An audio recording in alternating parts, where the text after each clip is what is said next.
여러분 안녕하세요. 7주차 동영상 1회분입니다. 7주차 동영상 1회분. 네, 오늘은 좀 이따가 이제 이걸 찍고 서브웨이에서 이제 샌드위치를 먹는 날입니다. 어, 어, 팬이 계속 뭐 배송 중이라는 메시지만 뜨고 오지 않아가지고 주문을 취소하고 학원을 운영하고 있는 제 후배와 통화를 이제 했었는데 그 친구가 자기 학원에서 있는 거 하나 전자펜을 보내준다고 그래가지고 진짜 그런 생각을 할 걸 그랬습니다. 다음 주 초에는 뭐 택배로 보낸다고 했으니 받을 수 있을 것 같습니다. 그때는 조금 더 원활할 수 있을 거라고 기대를 좀 해보고요. 지난 시간에 우리가 논의하던 것이 그 가정이었습니다. 가정.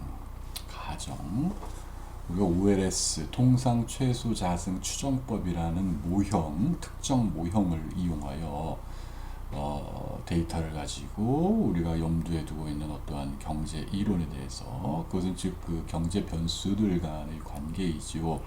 거기에 대해서 이제 우리가 이제 검증을 해보는 거거든요.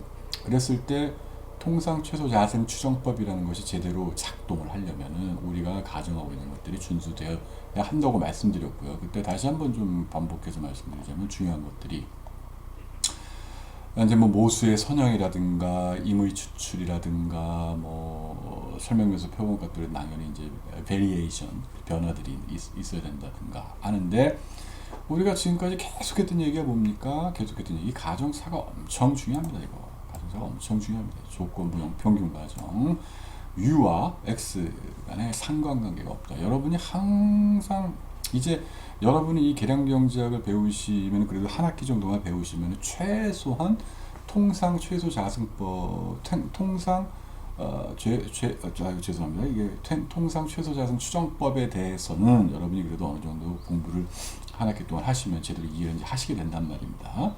그랬을 때 상당히 많은 연구들이 분야를 가리지 않고 회계 분석을 했다고 했을 때 많은 경우 OLS를 사용하는 경우가 많고, 그렇다면 여러분이 그러한 결과들을 바라볼 때 항상 제일 먼저 생각해야 되는 것은, 저기 U와 X가, 저 사람이 가정을 한 어떤 연구자가 U와 X가 상관관계가 정말 없을까? 꼬투리 잡으려고 하는 게 아니라, 왜냐면 우리가 과학적 발견이라는 것은 오늘 의미하는 바에서 편의라는 게, 바이어스라는 게 없어야 되는데, 만약에 저것이 이제 저 가정이 어긋나면 이제 우리가 어떤 추정치를 구해도 그 편의를 가진단 말입니다. 편의, 바이어스. 그렇기 때문에 항상 염두에 두고 있어야 돼요, 여러분이. 여러분 자신이 어떠한 지금 과제를 한다거나 혹은 남이 한 거를 바라볼 때, 그런 것들이 없을까라는 거. 그 사람을 무슨 비난하고자 하는 게 아니라 연구자를. 그런 것들이 없을까라는 거를 여러분들이 염두에 두고 항상 생각을 해보셔야 된다는 거. 굉장히 중요한 거죠, 저게. 가정사와 함께 또 하나 이제 중요한 것이 동분산의 가정입니다. 동분산의 가정. 저 동분산의 가정이 어긋나는 경우도 꽤 많습니다. 물론 동분산과 이분산을 아주 추정을 해서 체크할 수 있는 기능들이 통계 패키지엔 전부 있어요.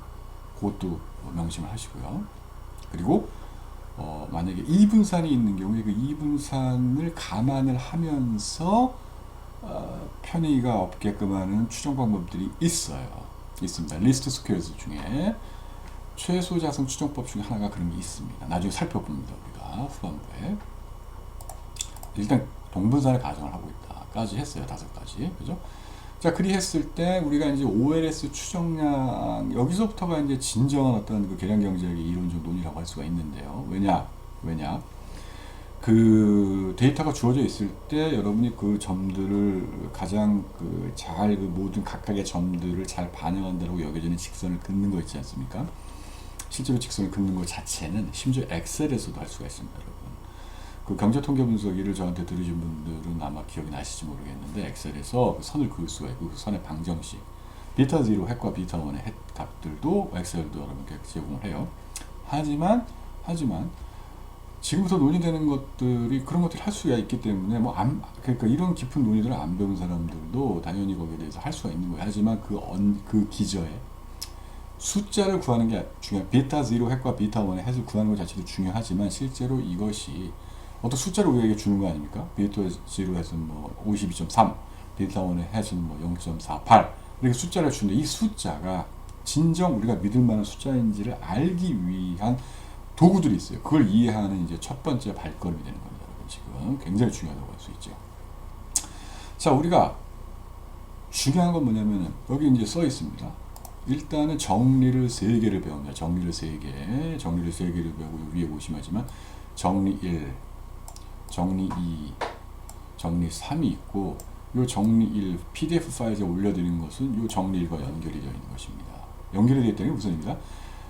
PPT 상에서는 정리 1을 그냥 진술을 한 겁니다. 딱 이렇게 된다 라고 말을 하는 거고요. 이렇게 된다 라고 말을 하는 거고. 잠시요. 저기 상경대 행정실에서 제가 이제 전화가 와가지고 잠시만요. 잠시 끊었다가 다시 시작하겠습니다. 상경대 행정실에서 오늘 저기 제가 우리 학부 사무실에서 이제 일하시는 분들 2명이 이제 동시에 뭐 기간이 만료되고 해서 이제 그만두셔가지고 제가 이제 다음 학기 학부장을 맡게 될 것 같아가지고 면접 새로운 직원 이제 뽑아야 되는 면접을 이제 그 건 때문에 전화가 왔습니다. 그래서 이제 Theorem 1이라고 되어 있는 PDF 파일과 정리 1, 정리 1이라는 것이 이제 연동이 되어 있다. 무슨 소리냐면은 보시면 아시겠지만 이 파일 한마디로 얘기하면 증명입니다. 증명. 이 증명 파일이에요. 증명 파일. 그러니까 보시면 아시겠지만은 자, 이거는 베타 0의 햇의 기대값은 베타 0이고 베타 1의 햇의 기대값은 베타 1이다 라고 지금 진술이 되어 있는 그 자체가. 근데 여러분 제가 몇 번이나 말씀드렸지만 요거 뭡니까? 정리, theorem이라는 거는 반드시 증명이 되어야 되는 것입니다.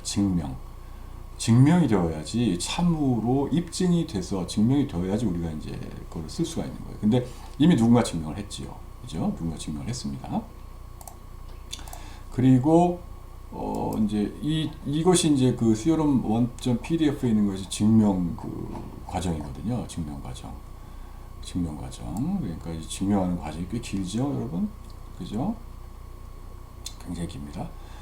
이거 같은 경우에는 이 학부 수준에서는 이 증명하는 것 자체를 시험 문제를 내진 않아요. 내진 않습니다. 이게 작년에 제가 가르쳐 보니까 와, 이 Theorem 1이 그나마 이게 여러분 보시면은 느껴지지는 않겠지만 지금 가장 이게 증명 과정이 가장 간단한 지금 케이스예요. Theorem 1. Theorem 2 이제 정리 2 같은 경우도 꽤 간단하지요. 이게 지금 한 페이지이기 때문에 근데 사실은 Theorem 1보다 이게 좀 증명이 좀 어려워요. 근데 Theorem 3은 무지 어렵습니다. 이게 굉장히 어려워요. 이것도 2페이지로 정리가 되어 있어요. 굉장히 사실은 손으로 풀다 보면 굉장히 복잡하고 길거든요. 작년에 해보니까 완전히 여러분이 패닉 상태에 빠지시더라고요. 이제 대학원 과정에서는 이런 증명하는 것 자체를 시험 문제를 내지냐면 이제 학부에서는 뭐 그렇게까지 할 필요는 없는 것 같고요. 그렇기 때문에 Theorem 2와 Theorem 3, 정리 2와 정리 3은 오늘은 그냥 진술만 하고요. 증명을 하지 않겠습니다.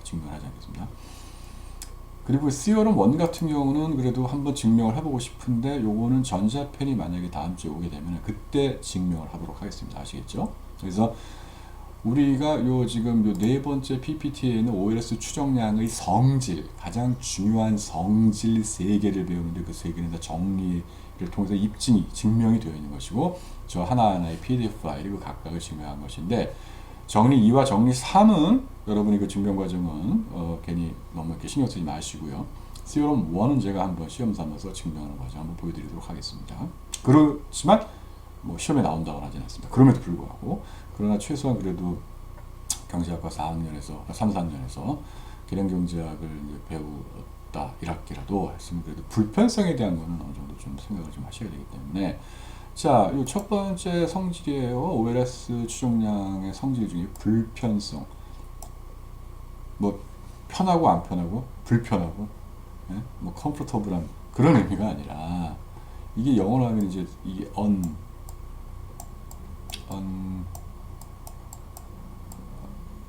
biasedness 이렇게 됩니다. 이게 영어로. 이게 이제 biased 됐다는 게 bias가 여러분들 말씀드렸죠. bias라는 게 편의. 뭔가 치우쳐 있는 거예요. 정확히 좀 이따 볼게요. 치우쳐 있는 거예요. 그러니까 일단 여러분이 지금 한 몇 분 뒤에 우리 다시 보게 되는데 여러분이 지금 여기서는 지금 유의하실 것이 뭔가가 참값이 아니다. 우리가 뭔가를 구했지만 그것이 실제 참값이 아니게 되는 것이 편의가 있는 경우입니다. 바이어스가 있는 경우. 자, 이제 바이어스드 되어 있지만 근데 이게 그러니까 바이어스드 되어 있지 않은 니스가 명사잖아요. 그죠? 그러니까 바이어스드 되어 있지 않은 그 자체. 그러니까 편의가 없는 편의가 없다라는 그 현상이에요. 지금 불편성이라는 건 참값이라는 거죠. 우리가 참값에 대해서 참값하면 항상 뭐다? 모수. 참값에 대해서 알고자 뭘 구했는데 이게 전혀 참값이 아니다. 확률적인 의미에서의 참값이 아니다. 이렇게 볼 수가 있는 거죠. 다시 한번 해서 여기서 이제 보면 아시겠지만 요게 또 중요해요. 가정 1부터 가정 4가 유지된다면, 그죠?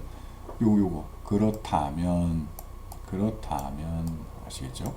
요것이 충족된다면, 그러니까 if this holds and we have this property 이렇게 되는 거예요. 그러니까 아셨죠? 요 가정이 충족이 되면 우린 이렇게 가정 1, 2, 3, 4 여러분 앞에서 보셨단 말입니다. 그죠? 1, 2, 3, 4가 충족이 되면 우리는 이런 성질을 갖는다. 자, 여기서 이제 이런 성질, 불편성의 특징이 뭐다? 비타 0 햇과 비타 1의 햇. 요거 우리가 표본을 통해서 구한 추정치잖아요. 그죠? 표본을 통해서 구한. 자, 요것에 뭐다? 평균값이 모수이다. 요것의 평균값이 모수이다. 둘 다. 아셨죠? 저게 바로 확률적인 의미에서라는 표현이었어요. 그러니까 여러분이 항상 지금 명심을 해야 될 게, 다시 한번 반복을 드리자면 굉장히 명심해야 될 게 뭐다? 실제로 이제 x와 y라는 게 어떤 관계를 가지고 있고, 모집단에서는 이렇게 되어 있고, 모집단에서 그래서 이걸 지나가는 이제 우리가 선을 이렇게 이제 그릴 수가 있고, 요것이 이제 뭐다? y given x가, 그죠? 여기 이제 비타 0 플러스 비타 1의 x다. 요걸 이제 우리가 요거보다 비타 0와 비타 1, 요것은 모수이다. 모수이다. 자, 근데 알 수 있다? 없다. 모수라는 거, 파라미터라는 거 우리 항상 알 수 없다. 표본을 통해서 저 점을 뿌려보고, 그죠? 점을 뿌려보고 또 저 선을 구하는 거예요. 표본을 통해서. 그럼 어떻게 된다? 표본을 통해서 구했더니 이런 선이 나오더라. 그죠? 이런 선이 나오더라. 저거 뭐였다? y 햇은 비타 0 햇 플러스 비타 1 햇 곱하기 x였다. 표본 회기식은 이렇게 쓸 수가 있다. 그때 이제 계속 우리가 이거 반복적으로 배웠단 말입니다. 그죠? 비타 1의 x다. 그죠? 자, 우리의 최종 관심사는 무엇이다? 이 비타 0 햇을 구했는데 이게 이 비타 0를 참값을 진짜 제대로 반영하는 거냐? 우리가 비타 1의 햇을 구했는데 이게 진짜로 비타 1을 제대로 반영하고 있는 것이냐? 이게 궁금한 거거든요. 이게. 근데 그리고 여러분 보세요. 여러분이 유의해야 될 것은, 또 하나 강조해야 될 것은, 이 햇이 붙은 비타 0 햇과 비타 1의 햇은 뭐다? 둘 다 확률 변수이다. 비타 0 햇과 비타 1의 햇은 확률 변수이다. 아시겠죠? 비타 0 햇과 비타 1의 햇은 확률 변수인 거예요. 모수를 갖고 비타 0, 비타 1 모수를 갖는 분포를 가진단 말이에요. 그러니까 표본을 통해서 내가 표본을 예를 들면은 뭐 1000명을 해서 어떤 사람이에요. 1000명을 해서 저걸 구했어요. 비타 0 햇과 비타 1의 햇을 1000명을 다시 모집단에 집어넣어. 다시 1000명 또 뽑아. 그럼 비타 0 햇과 비타 1의 햇이 또 생겨. 그것을 작업을 100번 해본다고 합시다. 100번. 비타 0 해시 100개가 생기고 그럼 비타 1의 해시 100개가 생기죠. 이건 자연스럽게 또 분포를 가진단 말입니다. 평균과 분산을 가지고 있는 분포를 가지는 거죠. 분포를 하는 거죠. 그죠? 비타 0 핵과 비타 1 해시. 아시겠죠? 그럼 분포를 가진단 말입니다. 분포. 근데 걔의 평균값이 뭐다? 걔의 평균값이 비타 0 핵들, 그 100개들의 평균값이 예를 드는 거예요. 비타 0이고, 그죠? 비타 1의 핵들이 100개가 있는 거죠. 우리 지금 말씀드린 예를 통해서 보면 그 비타 1의 핵들이 100개가 있는데 걔의 평균값이 실제 우리의 모수 비타 1이 된다라면 저게 우리의 추정치는 불편성을 갖는 것이다. 우리가 알 수는 없지만 여러분 예를 들어볼게요. 알 수는 없지만 비타 0가 뭐 예를 들면 2이고 비타 1이 여러분 5인 경우를 한번 생각해 볼게요. 그죠? 근데 여러분 어때요? 우리 표본을 딱 표본을 구했어요. 그러니까 비타 0 해시 표본을 했더니 이게 1이 나왔고 비타 1의 해시 예를 들면 뭐 3이 나왔어요. 두 번째 표본을 했더니 얘는 또 3이 나오고 얘는 뭐 7이 나왔어요. 이렇게 해서 100개가 나오잖아요. 평균이 이게 된다는 거예요. 평균이 100개들의 평균이 각각 이렇게 된다는 얘기예요. 그러니까 실제 표본을 통해서 구한 개수들 1, 3, 2 다르죠. 그건 문제될 게 없다는 얘기예요. 그 각 하나 표본을 통해서 구한 베타 0 핵과 비타 1은 핵은 비타 0와 비타 1과는 다를 수가 있단 말이에요. 근데 이거를 무한 반복한다라고 치거나 혹은 굉장히 많은 횟수를 반복한다고 쳤을 때 평균적으로 비타 0 핵들의 값들은 실제 비타 0와 같고 그 다음에 비타 1의 핵들의 평균은 비타 1과 같아진다는 거예요. 이게 불편성의 정의입니다. 아셨죠? 이게 불편성이에요. 확률적으로 그렇죠? 그래서 이 개수의 추정값은 임의 추출의 결과로서 얻어지는 표본에 의지하고 참값보다 클 수도 있고 작을 수도 있죠. 방금 예에서 뭐였어요? 다시 한번 비타 0의 참값은 2인데 비타 0의 해시 예를 들면 1도 될 수 있고 3도 될 수 있고 뭐 4도 될 수 있고 그러나 평균으로 봤을 때는 이가 된다 이 얘기예요. 하지만 개수 추정값은 모집단에서 y와 x의 관계를 나타내는 값과 평균적으로 동일할 것이다. 모집단의 값과 평균적으로란 말 다시 한번 말씀드리자면 표본 추출이 계속적으로 반복이 되는 경우, 그러니까 비타 0 핵과 비타 1의 핵들이 계속적으로 생성이 되는 거죠. 즉 임의 표본의 추출 과정이 여러 번 반복되는 경우를 말하고 걔는 그렇다면 분포를 가진다. 평균과 분산을 가지는 분포를 가진다. 주어진 하나의 표본에서는 추정값이 참값과 크게 다를 수도 있다는 거 아까 계속 말씀드린 거죠. 평균적으로라는 의미가 굉장히 중요해요. 평균적으로라는 의미가 굉장히 중요합니다, 여러분. 아셨죠? 불편성을 가진다. 아까 가정 1과 가정 1부터 가정 1, 가정 2, 가정 3, 가정 4가 충족이 되면은 OLS 추정량은 불편성을 가진다. 불편성이란 것도 한번 보셔야죠. 자, 다음 페이지에 보시면. 자, 이 불편 추정량의 이 기준이 나옵니다. 불편 추정량의 정의가 있습니다. 불편 추정량의 기준 정의가. 경제통계분석 2, 제가 맡은 경제통계분석 2에서 추정을 할 때 이제 점추정과 신뢰구간 추정을 하게 되고, 점추정을 하게 될 때 바람직한 추정량의 성질을 판단하는 기준이 4개가 있다고 말씀을 드렸고, 다시 한번 반복해서 말씀을 드릴게요. 그 중 하나가 불편성이에요. 불편성, unbiasedness. 자, x1, x2, xn을 밀도함수 fx, x, θ를 갖는 모집단에서도 확률 표본이라고 하자. 자, 이 무슨 소리냐? 자, 여러분 이 모집단에, 자, 다시 한번 예를 들어갈게요.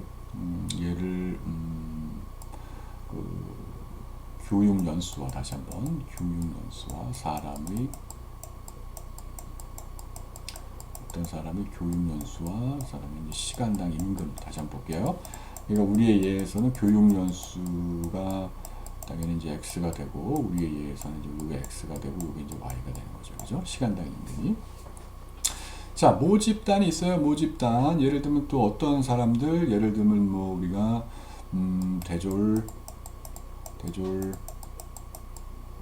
정규직 여성 노동자들의 시간당 임금과 교육 연수 간의 관계를 한번 본다. 이게 이제 우리의 모집단이에요. 모집단. 자, 다 어떻게 할 수가 없으니까 어떻게 된다. 1000명, 100명. 100명을 우리가 이제 표본을 만들고 n이 뭐다? 이게 100이다. 아셨죠? 100이다. 여기는 이제 x1, x2, xn만 했죠. y1, y2, yn도 이제 우리에 의해서 있겠죠. 그죠? 이거를 어떤 모집단이, 이 모집단이 여러분 역사적이나 우리가 실제로 알기는 힘들지만 역사적인 경험이나 이런 걸 통해 가지고, 그지? 여러 가지 이런 경험을 통해 가지고 우리가 대졸 정규직 여성의 예를 들면 이제 X가 예를 들면 이제 교육 연수고 Y가 시간당 임금이라고 했을 때 이 X와 Y가 분포를 가질 거 아닙니까? 모집단에서, 그죠? 모집단에 평균 시간당 이 모집단 자체가 분포를 가지죠. 그냥 평균 시간당 임금이 있고 그 분산이 있을 거예요, 그죠? 시간당 임금 혹은 교육 연수도 마찬가지고, 그죠? 이랬을 때. 근데 우리에 의해서 뭐다 그렇다면 우리에 의해서 여기 이제 x1, x2, xn 있고 y1, y2, yn이 이렇게 있는 거예요. 그리고 그 다음에 이제 여기 저 보면 요것이 이제 x도 있고 y. 그러니까 여기서 보면 이제 사실은 이제 한 변수로 지금 하고 있기 때문에 이제 해석 헷갈릴 수 있지만 x와 y의 이제 조인트 결합 분포가 이렇게 있고요. 이 세타는 그럼 뭐겠습니까? 그러면 세타가 이 세타가 바로 이게 모수인데요. 우리에 의해서는 베타 0. 아이고 지금 우리에 의해서는 이게 모수인데 우리에 의해서는 이제 베타 0와 베타 1이 되는 겁니다. 이게 시타가 그렇잖아요. 모집단에 보십시오. 모집단에 지금 회기선이 있잖아요. 베타 0, 베타 1에 근데 점들이 있고요. 이 점들이 쌍들이 다 분포를 얘네들이 분포를 가지고 있어요. 분포를 여기서 이제 이런 상황 속에서 우리가 표본을 구한 거예요. 이런 표본 속에서 그죠? 우리가 그래서 그리고 여러분 아시겠지만 여기 만약 모든 모수 세타에 대해서 추정량 세타 해서 기대치가 모수 세타와 일치한다면, 그죠? 자, 요거 보세요. 요거 뭐다? 베타 0 핵과 베타 1의 핵 쌍이 있는 거예요. 베타 0 핵과 베타 1의 핵. 그다음에 얘는 뭐예요? 여기 이제 우리가 한 변수이기 때문에 그렇지만 여기 뭐다? 기억을 하실지 모르겠지만은 베타 0 핵과 베타 1의 핵은 우리가 구할 때 보니까 뭐예요? x와 y들로만 구성되어 있잖아요. 그죠? 우리의 표본 값들로만 구성되어 있는 그러한 애예요. 얘가 추정량이. 그렇죠? 베타 0 핵과 베타 1의 핵이. 만약에 얘네들이 기대값이 실제 모수와 같다면 어떻게 된다? 모수와 같다면은 얘를 불편 추정량, 실제 모수의 불편 추정량이라고 합니다. 우리에 의해서는 이게 우리에 의해서 쓰게 되면 이건 일반적인 정의고 우리에 의해서 쓰게 되면 어떻게 된다? 이거예요. 앞에 표해져 있는 바로 그걸 얘기하는 겁니다. 이거 아시겠죠? 아이고 이거 1, 1 이것이 이렇게 되면 이거예요. 아셨죠? 요겁니다. 요거. 저렇게 되면은 불편성을 갖는다라고 얘기한다는 겁니다. 아시겠죠? 불편성. 그거를 우리가 이제 증명을 이제 이렇게 할 수가 있고요. 아시겠죠? 이렇게 증명을 할 수가 있고요. 우리가 한번 해보겠습니다. 나중에. 자, 다시 그림으로 보면 어떻게 됐나요? 그림도 유용한데요. 자, 우리가 어떠한 그 확률 변수가 어떤 이 확률 변수가 실제 모수의 이제 이게 이제 실제 요거 뭐다 요게 이제 모수, 우리가 모르는 모수, 실제 추정치 파라미터. 요건 뭐예요? 지금 이거 해시 붙었죠? 저 모수에 대한 추정치들이 분포를 갖는 거예요. 우리의 예로 한번 돌아갈게요. 다시 우리의 예로 들어가면 얘는 뭐다? 예를 들면 베타 1, 얘는 뭐다? 베타 1의 핵. 여러분 모수는 유일하게 하나가 있고 걔가 참값입니다. 저건 하나로 주어져 있어요. 우리 알 수는 없지만 표본을 통해 가지고 뭐예요? 베타 1의 핵들을 계속 한 100개, 1000개, 10,000개도 갈 수 있죠. 걔가 그렇게 분포를 하는 거예요. 요점이 뭡니까? 이 분포에서 요점이 바로 뭐다? 요것의 기대값이잖아요. 그죠? 평균. 근데 걔가 바로 또 모수야. 참값이에요. 요런 관계가 성립이 된다면 저 A의 햇은 A라는 실제 모수의 불편 추정량이다. 이렇게 된다는 거예요. 그에 반해 이 오른쪽의 그림을 보시면 어떻다? 그에 반해 저기 어때요? 지금 요 분포 여기 이제 요거 기대값이 여기 있는데 평균값이 이 실제 모수는 여기 있네. 이만큼이 다르죠?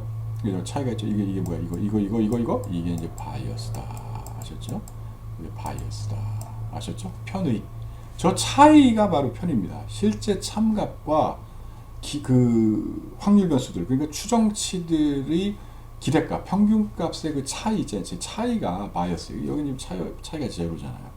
차이가 이제 제로가 되면 이제 불편 추정량이 되는 것이죠. 차이가 제로가 되면은 아셨죠? 그림으로 보시면 아시겠죠? 자, 그다음에 두 번째 정리 2 그거는 여기에 이제 증명이 되어 있습니다. 두 번째 이제 정리를 보는 거예요. 이거 이제 끄겠습니다.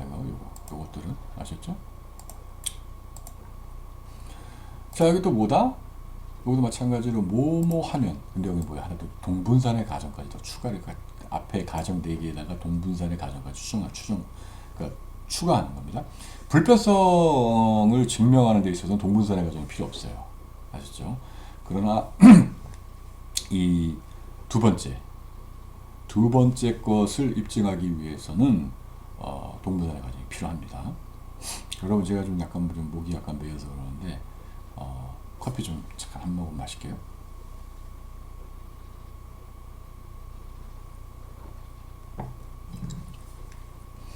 자, 가정 1부터 가정 5가 충족이 된다면, 잘 보십시오. 자, 우리가 뭐 했어요, 지금?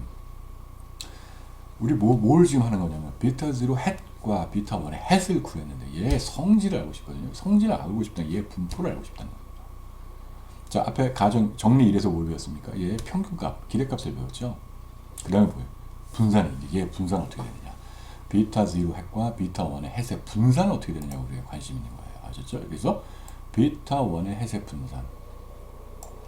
는 바로 이렇게 주어지고, 베타 0 햇의 분산은 어떻게 된다? 이렇게 주어진다. 이게 이제 사실은 제가 앞에 그때 R제곱, R스퀘어드 설명을 할 때 그 기호랑 지금 겹쳐가지고 혼란의 여지가 있으니까 거기서 썼던 거와 요 기호를 헷갈리시면 안 됩니다. 거기서 동일한 게 아니라 여기서 지금 뭐다? 이 SSTX라는 것은 xi-x바의 제곱의 sum, 합이 SSTX 아셨죠? 앞에 거랑 헷갈리지 말아 주시길 바라고요. 죄송합니다. 이거 준비하다가 그걸 이제 눈치채가지고, 그러니까 기호가 R제곱 할 때 SST하고 헷갈리시면 안 된다는 얘기예요. 자, 이렇게 된다. 요거를 갖다가 이제 아까도 말씀드렸지만 이제 증명을 할 수가 있는 거예요. 자, 근데 이제 요렇게 도출이 됐을 때 하나하나 보면은, 자, 보자. 첫 번째, 회귀계수 추정량의 이제 표본 분산, 표집 분산이에요. 표본 분산은, 그죠? 회귀계수 추정량의 이 이 추정치의 분산은 비관측 요소들의 분산이 클수록 클 것이고, 그 다음에 그러니까 비관측 요소들의 분산이 뭐예요? 이게 시그마 제곱. 그죠? 이 시그마 제곱이 지금 어때요? 시그마 제곱들이 베타 1 햇의 분산도 그렇고 베타 0 햇의 분산도 그렇고 분자 부분에 있으니까, 그죠? 시그마 제곱들, 비관측 요소들의, 그러니까 관찰되지 않는 요소들의 분산이, 시그마 제곱이 크면 클수록 베타 1의 햇과 베타 0의 햇의 분산들이 커지고, 설명 변수의 있어서의 차이가 클수록, 설명 변수에 있어서의 차이가 뭐다?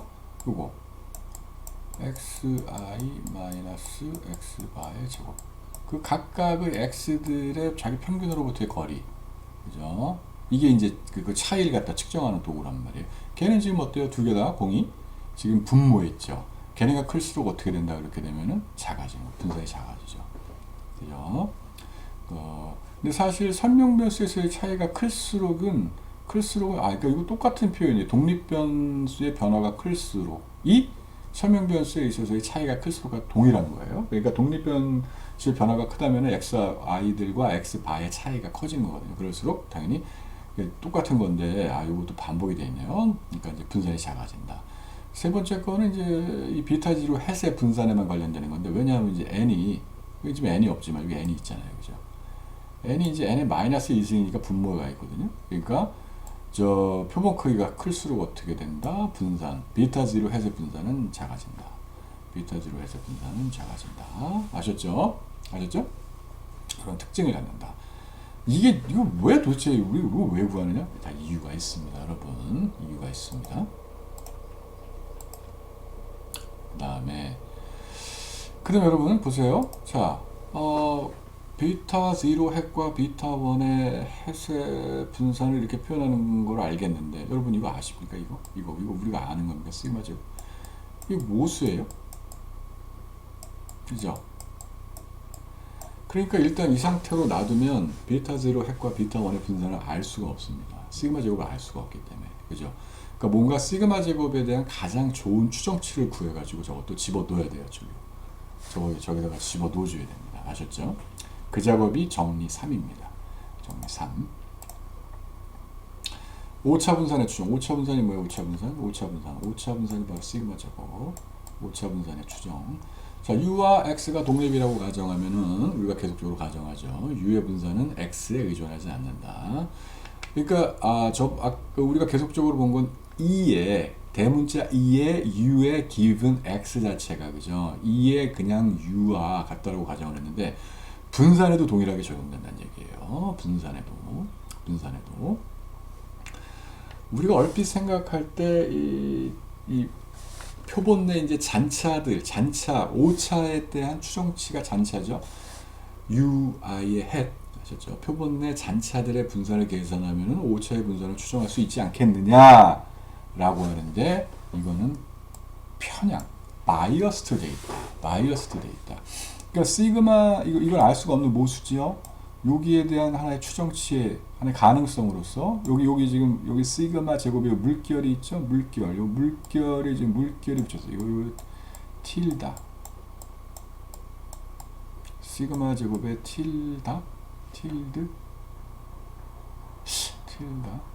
확인해 볼게요. 요 물결 여기 지금 시그마 이렇게 틸드인가 제곱이 이렇게 되는 거 물결이 있는 겁니다. 하나의 그러니까 항상 여러분이 아셔야 될 건 모수 위에 뭐가 붙어 있으면 항상 추정됐다라는 건데 또 하나의 추정된 가능성으로서 이걸 한번 생각해 보세요. 요거 여러분이 이거 잘 보셔야 되는 게 잘 보세요.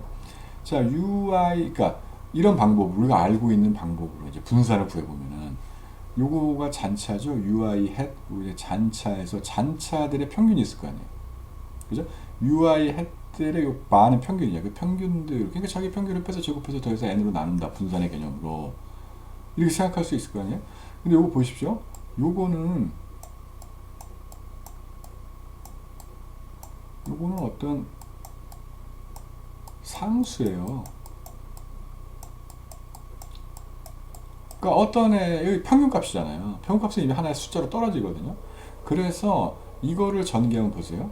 이게 왜 이렇게 되느냐? 갑자기 UI 해서 제곱만 남느냐? 이걸 보시려면요, 이제 이게 상수라는 걸 아셔야 돼요. 항상 이 머리에 막대기가 있는 것은 이제 평균값이 어떤 게 나온 거잖아요. 확률 변수가 아니잖아요. 그죠? 상수란 말이에요. 그러면은 저걸 이제 전개하면 시그마 i의 그죠? 제곱에 그죠? 마이너스 2ui의 head 곱하기 ui의 head의 바 플러스 n분의 1은 그냥 이제 일단 생략하고요. 그래서 ui의 head의 바의 제곱이 되죠. 그죠? 이렇게 되죠. 맞나요?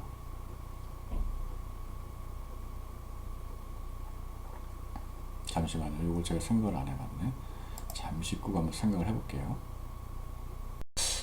제가 이거를 지금 해봤는데요.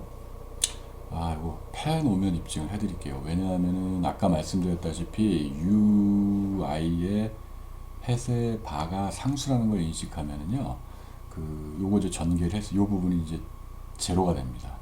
요 부분이 제로가 돼요. 제로가 되니까 그 성질을 이제 이용하면 되고요. 그래서 그거를 갖다가 전자펜에 보면은 다시 한번 정확하게 증명을 해서 보여드리도록 하고요. 그 다음, 그렇게 해서 이제 요것을 구한단 말입니다. 요것을 이제 구하게 되는데, 이것이 올바른 것이냐? 아니라는 겁니다. 아니라는 거. 이게 문제가 되는 거예요. 이게 올바르지가 않다는 얘기입니다. 그래서 올바른 걸 구하는 게 정리삼, 증명한 거예요. 증명한 거. 아셨죠? 자, 여기서 중요한 것은 이제 5차 분산의 추정치, 그러니까 불편성을 갖는 추정치는 어떻게 되느냐? 5차 분산의 불편 추정값, 시그마 제곱에 대한 불편 추정값은 관측치 수에서 추정된 회귀 개수의 개수. 추정된 회귀 개수의 개수. 우리가 뭘 추정했습니까? 비타 0 핵과 비타 1의 햇을 추정했잖아요. 비타 0 핵과 비타 1의 햇을 추정했잖아요. 두 개죠. 두 개. 관측 치수 n에서 저거 우리가 추정된 회귀 개수의 개수 두 개를 뺀 n-2로 나누어진다. 앞에 거가 차이 뭐다? 여기 지금 n으로 관측 시의 수로 나눠졌죠. 여러분 이제 명심하셔야 될 것이 저 잔차 UI 햇 자체, UI 햇 자체는 여러분이 추정을 하는 구할 수가 있잖아요, 그죠? 그것을 갖다가 그냥 관측치의 수 n으로 나누어주면은 불편 추정량이 아니게 된다. 불편 추정량이 아니게 된다. 아셨죠? 그다음에 그렇기 때문에 n-2로 요 n-2로 요거 저번에 한번 말씀드렸던 자유도의 문제와 연관이 되어 있습니다. 자유도 우리가 자유도를 두 개만큼 상실하거든요. 그러니까 비타 0 핵과 비타 1의 핵을 구해야 되는 추정을 뭔가를 추정해야 되면 항상 자유도가 상실이 됩니다, 여러분. 그러니까 추정해야 함으로써 우리가 그 경제 통계 분석 1에서 배웠다시피 여러분 우리가 표본 분산은 어떻게 돼요? 표본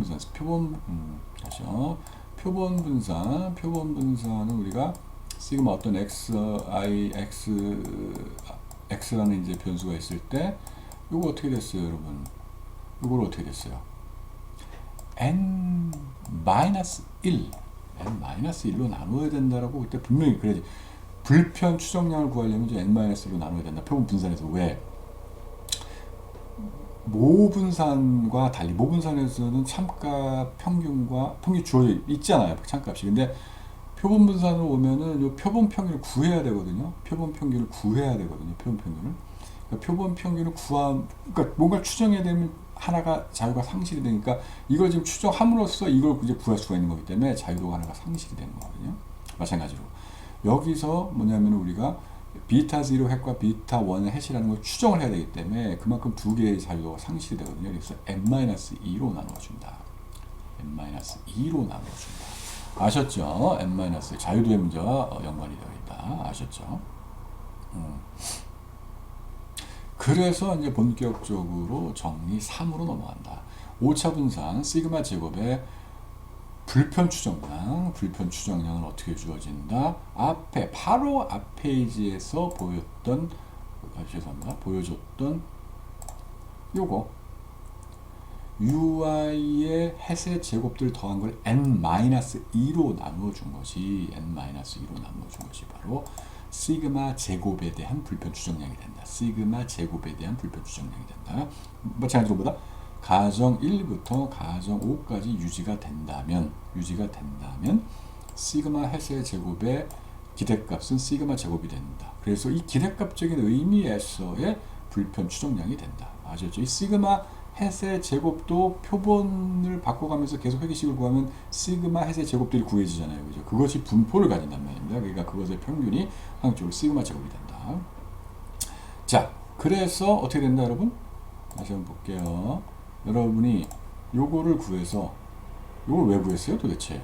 다시 한번 정리 2로 넘어가면 저걸 왜 구했습니까? 우리가 요걸 모르니까 저 자리에다가 집어넣을 가장 좋은 애를 구해서 집어넣어야 되니까 그걸 이제 구하는 가장 그 좋은 애를 구하는 것이 바로 이것이다. 이것을 구해서 집어넣으면 된다. 결국 우리가 지금 계속적으로 이 추정량의 성질을 배우면서 제일 중요한 건 뭐냐면 지금 비타 0와 핵과 비타 1의 햇이 확률 변수이기 때문에 얘가 분포를 가지는데 분포를 가지게 되면 얘의 기대값과 분산이 있단 말입니다.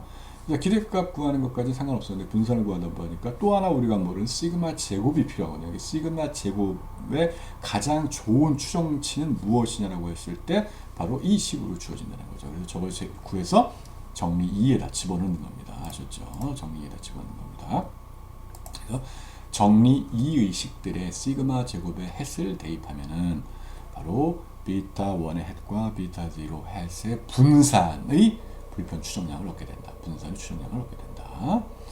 자, 비타 1 핵과 비타 0 햇의 표준 편차의 추정량에 대해서는 시그마 햇, 시그마 햇, 즉 시그마 햇의 제곱의 표준 편차를 씌운 거죠. 그죠? 중에서 요거를 이용한다. 얘가 이름이 따로 있어요. 얘를 회귀의 표준 오차라고 해요. Standard Error of the Regression이라고 한다. Standard Error of the Regression이라고 한다. 아셨죠? 회귀의 표준 오차. 자, 이걸 참고적으로 보여드리자면은, 자, 이거 그래프를 미리 제가 그 수업을 찍기 전에 우리가 봤던 그 예 있지 않습니까, 여러분? 예, 아셨죠? 예 있지 않습니까? 요 예를 요건 뭐냐면 지금 그거 있잖아요. 투표. 그러니까 후보가 선거 비용의 지출을 두 후보 나왔을 때 그 자기가 비율이 늘어날수록 이제 득표하는 것이 이제 높아진다는 것이 이제 우리가 봤던 건데, 이거 왜 이제 켰냐면 여기 여러분 요거 보시라고요. SE of regression. 저게 바로 뭐다? 여기 있는 거. E of the regression. 아셨죠? S of the regression. 그러니까 회귀의 표준 오차. 그러니까 여기서 다시 한번 그래프를 가면 얘가 뭐라는 얘기예요? 그럼? 요 회귀에서 6.384840 얘가 뭐다? 얘가 이거란 얘기예요. 아시죠? S of regression. 바로 그 얘기입니다. 자, 시그마 제곱의 햇은 시그마 제곱의 불편 추정량이지만 시그마 햇은 시그마의 불편 추정량은 아니에요. 시그마 햇은 시그마의 불편 추정량이 아닙니다. 이상하죠. 이것도 증명이 돼 있어요. 그럼에도 불구하고 시그마 햇이 시그마의 불편 추정량은 아니지만 일치 추정량이기 때문에 일치 추정량, 요거 좀 이따 이제 다시 말씀드릴게요. 그리고 나서 다시 돌아올게요. 이것도 일치 추정량이니까 이걸로 일단 충분하다. 일치 추정량이기 때문에.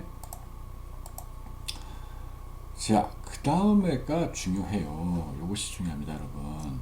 추정계수의 표준 오차. 요것이 중요합니다, 여러분. 추정계수의 표준 오차. 이거 왜 중요하냐? 다시 한번 돌아갈게요. 그래틀로. 저거 뭐냐? 얘예요. 추정계수의 표준 오차, 스탠다드 에러, 저것이 바로 표준 오차입니다. 이것이.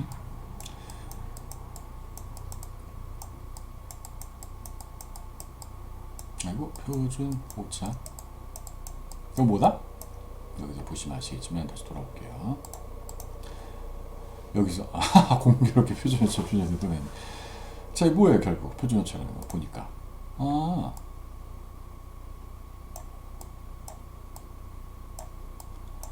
얘네들, 그러니까 비타 0 핵과 비타 0 핵과 비타 1의 햇의 그 분산의 추정치, 불편 추정량, 분산의 추정치에다가 루트 씌운 거네요. 근데 뭐다? 우리가 보통 분산의 루트 씌웠으면 스탠다드 디비에이션, 표준 편차라고 배웠는데요. 여기에서 지금 뭐다? 추정량에다가 루트를 씌우게 되면 이름이 이제 스탠다드 에러, 표준 오차가 된다. 아시죠? 표준 오차가 된다. 다시 돌아가게 되면은 그때 이제 여러분께 말씀을 이제 이 바로 슬라이드 다음에가 우리가 이제 그 가설 검정에 대해서 다루는 건데, 우리가 결국은 이 그 표준 오차가 가장 핵심적인 이유가 가설 검정에서 가장 중요한 이게 도구로서 작동을 하기 때문에 그래요. 우리가 항상 얘기했지만 사람들은 보통 여기에 주력하거든요. 요걸 주력하는데 요거에 주력하는 것만큼이나 이것의 값이 되게 중요해요. 표준 오차.